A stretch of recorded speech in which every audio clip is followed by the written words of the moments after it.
Bakit nga kaya parang hindi na masyadong aktibo ngayon sa mundo ng showbiz ang komedyante at host na si Poo? Maraming supporters ang veteran stand-up comedian ang nagtatanong kung ano nga ba ang kanyang pinagkakaabalahan ngayon at bakit wala na siyang gaanong acting project.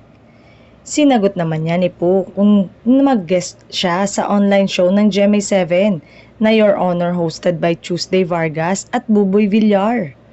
Ayon kay Poo, desisyon niya na talagang mag-rest muna sa showbiz para daw mabigyan niya ang sarili na i-enjoy ang life kasama ang pamilya at iba pang mga mahal sa buhay. Ngayon daw ay marunong na siyang mag-me time kumpara noon na talagang nagpapakamatay siya sa pagtatrabaho. Pero nilinaw naman ni Poo na hindi niya totally tatalikuran ng showbiz lalo na ang pagpapatawa. Open pa rin naman daw siya sa pagtanggap ng mga project, say ni Poo.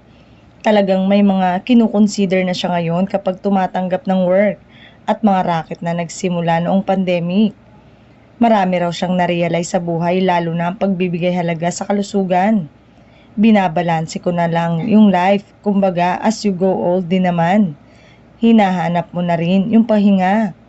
Sa ngayon, parang quality of life yung hinahanap mo tapos priority na ang makapagpahinga, me time. Pahayag pa ng komedyante.